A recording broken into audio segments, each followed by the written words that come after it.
عزیز دوستو، ہمیں بہت زیادہ یہ میسیج آ رہے تھے کہ آپ کوئی ایسا عمل بتائیں جس کی وجہ سے ہم پہ جادو نہ ہو سکے۔ تو عزیز دوستو، آج کی ویڈیو میں ہم آپ کو ایسا عمل بتائیں گے۔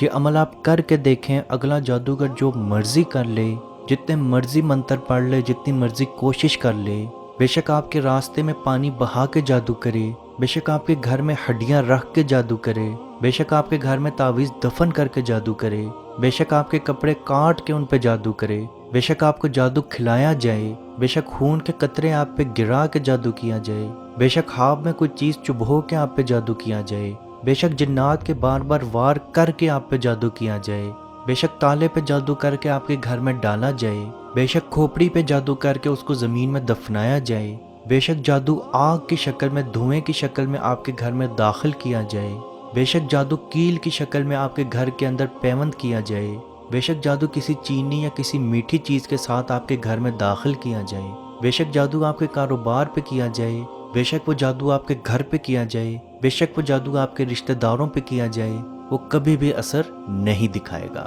اور اس چیز کی گارنٹی ہم نہیں لے رہے، اس چیز کی گارنٹی نبی کریم صلی اللہ علیہ وآلہ وسلم نے لی، اور ان کو یہ گارنٹی جبرائیل علیہ السلام نے دی، اور یہ گارنٹی اللہ پاک نے خود دی۔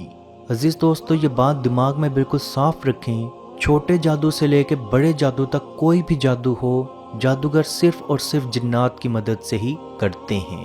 اب جنات صرف آپ کے جسم میں داخل نہیں ہونا چاہتا، بلکہ وہ آپ کو تکلیف پہنچانا چاہتا ہے۔ تو یاد رکھیں، جو شخص یہ تمام پریکاشنز کر لے گا، اگلا جو مرضی کر لے، آپ پہ جادو نہیں ہو سکتا۔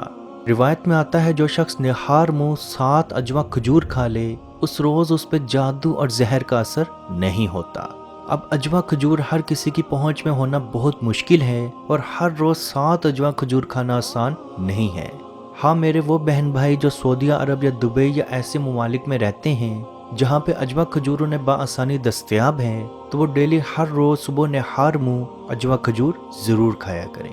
اب میرے وہ بہن بھائی جو یہ اجوا کھجور کا عمل نہیں کر سکتے، ان کے لیے کچھ پریکاشنز یوں ہیں کہ جب بھی آپ کپڑے چینج کرنے لگیں، بے شک وہ واش روم میں ہوں، بے شک وہ کمرے میں ہوں، کپڑے چینج کرنے سے پہلے آپ نے 1 مرتبہ اعوذ باللہ من الشیطان الرجیم اور 1 مرتبہ بسم اللہ الرحمن الرحیم، بس یہ پڑھ کے آپ نے کپڑے اتارنے ہیں اور دوسرے کپڑے پہن لینے ہیں۔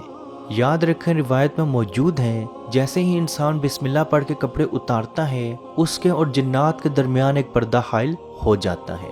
اور جب بھی آپ کوئی چیز کھائیں تو اعوذ باللہ اور بسم اللہ ضرور پڑھیں۔ اگر اس چیز میں جنات نے کچھ بھی ملایا ہوگا، یا جادوگر نے کچھ بھی ملایا ہوگا، یا کوئی تعویذ ملا ہوگا، تو اللہ پاک کے حکم سے آپ کے اور جنات کے درمیان ایک پردہ حائل ہو جائے گا۔ تو یاد رکھیں، جنات چاہ کے بھی آپ کے اندر داخل نہیں ہو سکے گا۔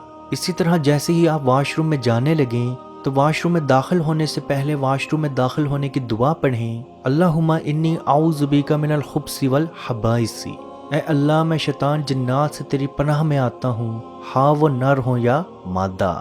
یہ آیت پڑھ کے آپ بایاں پاؤں رکھ کے واش روم میں داخل ہو جائیں، تو آپ کے اور جنات کے درمیان پردہ حائل ہو جائے گا، کیونکہ واش روم ایک ایسی جگہ ہے جس پہ جنات بآسانی آپ کے اندر داخل ہو سکتے ہیں۔ اور یاد رکھیں، واش روم سے مراد صرف بیت الخلاء نہیں ہے، اگر آپ نہانے کے لیے بھی جا رہے ہیں تو یہ دعا ضرور پڑھیں۔ اور جیسے ہی آپ واش روم سے باہر نکلیں تو اپنا دایاں پاؤں باہر رکھیں اور پکاریں غفرانہ کا، اور ہر رات سونے سے پہلے آیت الکرسی اور سورہ بقرہ کی آخری 2 آیات کی تلاوت ضرور کریں، کیونکہ روایت میں موجود ہے، جو انسان سورہ بقرہ کی آخری 2 آیات کی تلاوت کر لے، لگاتار 3 راتوں تک جو شخص رات سونے سے پہلے سورہ بقرہ کی آخری 2 آیات کی تلاوت کر لے، تو شیطان اس کے گھر سے، اس کی زندگی سے دور بھاگ جاتا ہے۔ جو شخص رات کو آیت الکرسی کی تلاوت کر لے تو وہ صبح تک شیطان جنات سے محفوظ رہے گا۔ جو شخص صبح آیت الکرسی کی تلاوت کر لے، وہ رات تک جنات اور شیاطین سے محفوظ رہے گا۔ تو عزیز دوستو، یاد رکھیں، جب بھی آپ کپڑے تبدیل کریں تو اعوذ باللہ اور بسم اللہ مکمل پڑھیں۔ جب بھی کوئی چیز کھانے لگیں تو اعوذ باللہ اور بسم اللہ مکمل پڑھیں۔ جب بھی گھر سے باہر جانے لگیں تو آیت الکرسی ضرور پڑھیں۔ اور جب بھی واش روم جانے لگیں تو واش روم میں جانے کی اور باہر آنے کی دعا ضرور پڑھیں۔ اور رات سونے سے پہلے آیت الکرسی اور سورہ بقرہ کی آخری 2 آیات کی تلاوت ضرور کریں۔ اگلا جو مرضی کر لے، جتنی مرضی کوشش کر لے، آپ پہ جادو نہیں ہوگا۔ اور یاد رکھیں یہ گارنٹی نبی پاک صلی اللہ علیہ وآلہ وسلم، جبرائیل علیہ السلام اور اللہ پاک نے دی ہوئی ہے۔ تو اپنا ایمان مضبوط رکھیں کہ میرے اللہ کا کلام ہے، میرے نبی کا فرمان ہے اور یہ غلط نہیں ہو سکتا۔ اللہ پاک سے دعا ہے کہ ہم سب کو حق کی اور سچ کی بات کرنے، حق کی اور سچ کی بات سننے، حق کی اور سچ کی بات پہ چلنے کی توفیق عطا فرمائے، اور کشمیر کے بھائیوں پہ خصوصی رحم فرمائے اور ان کو آزادی کی نعمت عطا فرمائے، آمین۔ اللہ حافظ۔ اے مالک ہمارے اٹھے ہوئے ان گندے ہاتھوں کی طرف نہ دیکھ، مالک اپنا رحم اور اپنا کرم فرما، مقبوضہ کشمیر کے مسلمانوں کو آزادی کی نعمت سے مالا مال فرما۔ اے اللہ اس حال کے اندر جب کہ ان پر ظلم و ستم ہو رہے ہیں، اس قدر ان پر مصائب اور آلام ہیں، اے مالک و مولا اس ماہ مقدس کی مقدس گھڑیوں کا صدقہ اے اللہ کشمیر کے مسلمانوں کو آزادی کی نعمت سے مالا مال فرما۔ اے مالک جو ان پر مصائب اور آلام بارش کی طرح برس رہے ہیں، اے مالک تو اپنا خاص فضل اور اپنا کرم فرما، ان کی اس آزمائش کو، اس امتحان کے اندر ان کو کامیاب فرما، ان کی اس آزمائش کو دور فرما۔ اے مالک و مولا اپنا کرم فرما، ان کو آزادی کی نعمت سے مالا مال فرما۔ اے مالک ہم گناہگار سیاکار جو بھی ہیں تیرے محبوب کی امتی ہیں، تجھے تیرے نبی علیہ السلام کا اس کی محبوبیت کا واسطہ دے کر تجھ سے دعا مانگتے ہیں۔ اے مالک کشمیر کے مسلمانوں کو آزادی کی نعمت سے مالا مال فرما۔ اے مالک ملک پاکستان کو استحکام عطا فرما، ملک پاکستان کی سرحدوں کی خیر فرما، ملک پاکستان کی سرحدوں پر پہرا دینے والے نوجوانوں کو الہ العالمین ہمت اور حوصلہ عطا فرما۔ ملک پاکستان اور دنیا کے اندر اسلامی مملکت کے جتنے بھی حکمران ہیں، اے مالک ان کو شرم و حیا عطا فرما۔